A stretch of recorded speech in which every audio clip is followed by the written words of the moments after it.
শফিক সাহেবের মাসিক আয় হচ্ছে 40,000 টাকা, মাসিক ব্যয় 28,000 টাকা এবং অবশিষ্ট টাকা তিনি সঞ্চয় করেন।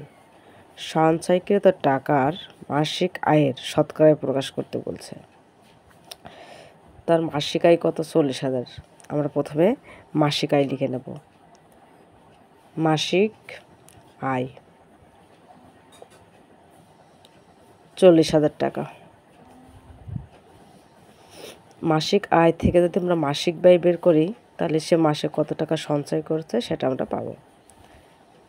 মাসিক ব্যয় হচ্ছে 28,000 টাকা। এখন আমরা এখানে বিয়োগ করে দেব। তাহলে কি পাবো? বিয়োগফল যেটা হবে সেটা হচ্ছে সঞ্চয় করে। মাসিক আয় হলো, মাসিক ব্যয় হলো, আর বিয়োগ করে আমরা কত পেলাম?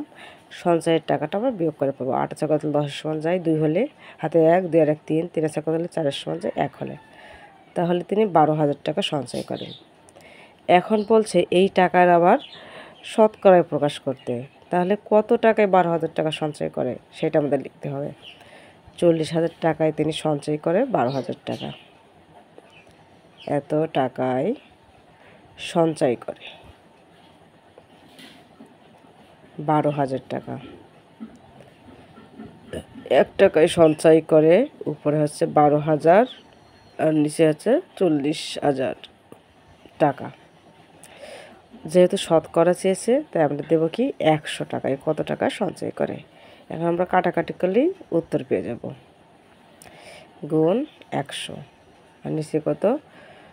40, তারপরে 3টে শূন্য, 40,000। তাহলে এখানে নিচে আছে মোট 4টে শূন্য, উপরে আছে 5টা শূন্য। আমরা কেটে একটা শূন্য রাখবো। তাহলে 4, 4 একে 4, তার 4 × 3 হচ্ছে 120। তাহলে উপরে থাকছে কত? 30% তিনি হচ্ছে সঞ্চয় করেন। এটাই হচ্ছে উত্তর। এখানে কিন্তু 30-এর সাথে পার্সেন্ট হবে। উত্তর সঞ্চয় করেন 30% টাকা।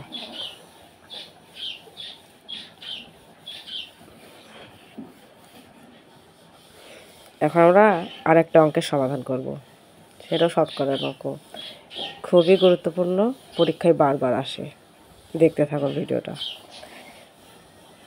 পঞ্চম শ্রেণীর 48 জন শিক্ষার্থীর মধ্যে পাশ করেছে 36 জন শিক্ষার্থী। তাহলে তার আবার পাশের হার কত? তাহলে 48 জন শিক্ষার্থীর মধ্যে পাশ করে হচ্ছে 36 জন। আমরা এই লাইনটা লিখে নেব।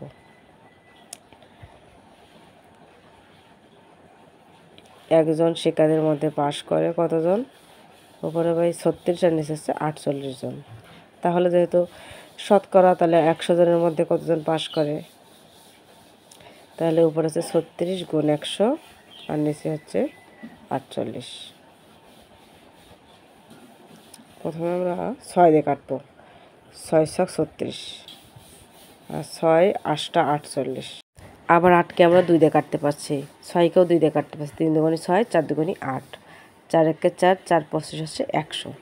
তাহলে 3-এর সাথে যদি 25 গুণ করা হয় তাহলে কত হচ্ছে? উত্তর 75%। এটা হচ্ছে উত্তর।